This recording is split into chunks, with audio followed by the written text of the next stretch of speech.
だからぜひ皆さんの方から。 summer vacation start हो गए। यानो और यूरी काफी खुश दिखाई दे रहे हैं। अब ये एक दूसरे के साथ ज्यादा टाइम स्पेंड कर पाएंगे।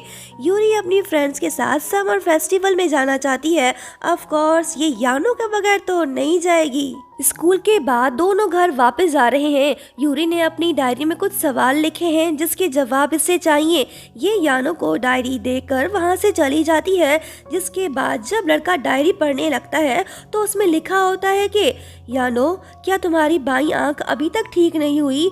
अगर तुम बुरा न मानो तो क्या तुम मुझे ये बता सकते हो कि तुमने इसे कवर करके क्यों रखा है? आखिर इसके पीछे रीजन क्या है? ये सवाल पढ़ के यानो थोड़ा कंफ्यूज्ड हो गया। अब देखते हैं क्या ये यूरी को इस सवाल का जवाब देता है या नहीं। समर फेस्टिवल की शुरुआत हो गई। यूरी सज सवर के अपनी दोनों फ्रेंड्स के साथ पहुंच गई। तकाशी भी ऑलरेडी वहां पे मौजूद है।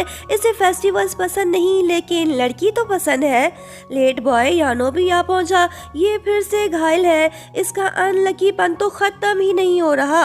इसने लड़की की तारीफ कर दी। बोला कि तुम युकाता ड्रेस में काफी क्यूट दिख रही हो। लड़की शर्मा गई। सभी समर फेस्टिवल एंजॉय करने लगे। फिर होता ये है कि यानो यूरी से कुछ देर के लिए बिछड़ जाता है। उसे ना देख यूरी ट्रॉमा का शिकार होने लगती है। इसकी तबीयत बिगड़ने लगी। जरूर इसने किसी को खोया है। अब ये यानो को नहीं खोना चाहती। लड़का भी आ गया। इसे देख यूरी के दिल को सुकून मिला। यूरी घर वापस नहीं गई। ये अब भी सबके साथ घूम फिर रही है। सडनली यानो इससे कहने लगता है कि तुम अपना बाएं हाथ आगे करो। इसने तो लड़की को रिंग पहना दिया। अच्छा, अब जाके पता चला कि बंदा लड़की के लिए रिंग खरीदने गया था, तभी ये गायब हो गया था। यूरी ये रोमांटिक गिफ्ट एक्सपेक्ट नहीं कर रही थी। ये हैरान होने के साथ साथ काफी खुश भी है। ये इस रिंग को अपने पास संभाल के रखेगी। तकाशी बेचारा ये देख के अपसेट हो गया। इसे कंफर्म हो गया कि अब इसका कोई चांस नहीं बनता। सो इसने अपनी फीलिंग्स डाइवर्ट कर दी। तकाशी को नताशी पसंद आ गई। दोनों चाइल्डहुड फ्रेंड्स हैं। देखते हैं आगे क्या होता है। यानो और यूरी घर वापस जा रहे हैं। अनलकी बॉय ने बड़ा एंजॉय किया। काफी साल बाद ये किसी फेस्टिवल में गया। अब इसका नेक्स्ट गोल है साइकिल चलाना। ये बात सुन के यूरी इससे कहने लगती है कि लड़के तू रहने दे, प्लीज ऐसा मत कर। अगर तुमने साइकिल चलाना शुरू किया तो मुझे रोज हॉस्पिटल के चक्कर लगाने पड़ेंगे। खैर मैं तो मजाक कर रही थी। जो कल करे सो आज कर। तू साइकिल चलाने की प्रैक्टिस शुरू कर दे। मैं तुझे फुली सपोर्ट करूंगी। यानो को उसकी बातें अच्छी लगी। फिर ये यूरी से उसके नेकलेस के बारे में पूछता है। वो बताने लगती है कि ये नेकलेस मेरी मॉम का है। मैं इसके बगैर अधूरी हूँ, इसलिए मैं हमेशा इसे पहन के रखती हूँ। दोनों बातें कर ही रहे होते हैं कि तभी यानो अचानक से फ्रीज हो जाता है। इसने किसी को देख लिया। अरे वाह, ये तो लड़की है। नाम बोले तो आसामी। ये एक ऐसी लड़की है जो यानो के सारे सीक्रेट्स जानती है। कहा था ना कि हसीना इनके बीच आएगी, सो आ गई। वो कहने लगती है कि यानो, क्या तुम अब भी अपना बायां कवर करते हो? इसकी ये बात सुन के यानो तो चला गया। यूरी से फॉलो तो कर रही है लेकिन वो नहीं रुकता। समर वेकेशन का खात्मा हुआ। आजाद पंछी स्कूल वापस लौट आए। अब कैंप जाने की तैयारी चल रही है। यानो जाना तो नहीं चाहता लेकिन यूरी की वजह से इसने हाँ बोल दिया। टीचर भी आ गए और साथ में एक लड़की को भी लेकर आए हैं। लगता है कि कोई न्यू स्टूडेंट ट्रांसफर होके आया है। अरे नहीं, ये तो आसामी है। यानो शॉक्ड और यूरी भी। अब तो इसे सच बताना ही पड़ेगा, नहीं तो मिसअंडरस्टैंडिंग क्रिएट हो जाएगी। नेक्स्ट सीन में हम आसामी और यानो को साथ में देखते हैं। ये लड़की यानो के साथ मिडिल हाई स्कूल में पढ़ा करती थी। फिर ये कहीं चली गई। अब ये वापस लौट आई है, वो भी यानो की वजह से। कहने लगती है कि क्या तुम अब भी उस कर्ज के बारे में फैसिनेटेड हो, तभी मुझसे बात नहीं कर रहे? अच्छा, तो इस लड़की की बददुआ की वजह से यानो की ये हालत है। अब जाके पता चला कि बेचारा इतना अनलकी क्यों है।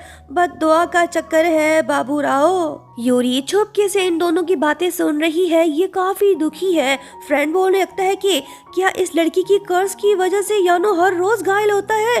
सच में ऐसा होता है क्या? आसामी वापस जाने लगी। जब यूरी अचानक से इसे देखती है तो वो चिल्ला उठती है। यानो को भी पता चल गया है कि यूरी ने इनकी बातें सुन ली हैं। मिसअंडरस्टैंडिंग की शुरुआत हो चुकी है। यानो और यूरी स्कूल से वापस जा रहे हैं। लड़की ने जो इससे सवाल पूछा था उसका जवाब देने का समय आ गया है। ये यूरी से कहने लगता है कि मेरी दाएं और बाएं आंख का कलर डिफरेंट है। मिडिल हाई स्कूल में आसामी ने एक्सीडेंटली मेरी दाईं आंख देख ली थी, जिसके बाद वो इंजर्ड हो गई। ये शायद कर्ज की वजह से है। जो कोई मेरी दाईं आंख देखता है वो घायल हो जाता है, तभी मैं इसे कवर करता हूँ। यूरी को आधी बात तो पता चल गई। लो जी, यानो स्लिप होके मुंह के बल झाड़ियों से टकरा गया। यूरी इसकी हेल्प कर रही है। फिर होता ये है कि यानो का आई पैच स्ट्रैप टूट के नीचे गिर पड़ता है, एक्सीडेंटली ही सही। फाइनली यूरी ने इसका पूरा फेस देख लिया। लड़का तो वाकई में काफी हैंडसम है। इसकी आंख भी सही सलामत है, ये एक आंख से अंधा नहीं है। लड़की फ्रीज हो गई। यानो ने अपना बायां आंख हाथ से कवर कर लिया ताकि यूरी पे इसका बुरा असर ना पड़े। अब अगर सच में कोई कर्ज है तो देखते हैं क्या यूरी इंजर्ड होती है या फिर नहीं। यूरी ख्यालों में खोई हुई है। ये मदहोशी की हालत में घर वापस जा रही है। कहने लगती है कि यानो, तुम्हें अपनी आंखें छुपाने की कोई जरूरत नहीं, तुम ऑलरेडी हैंडसम हो।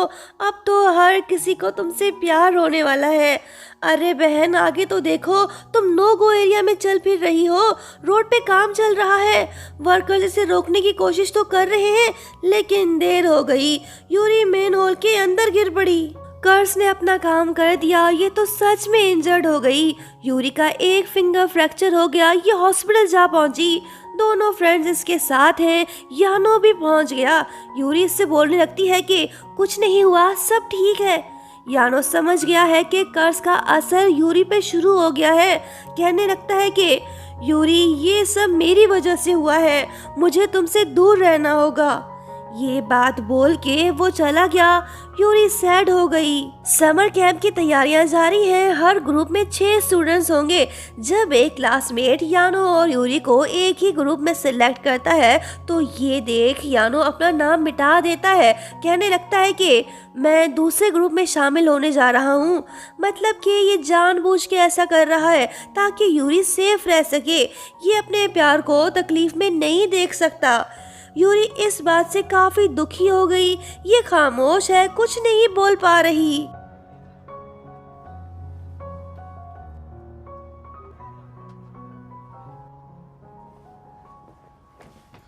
दोस्तों, लाइक शेयर सब्सक्राइब और हाँ, प्यारा सा कमेंट करते हुए जाना। Thank you so much for watching. Bye bye.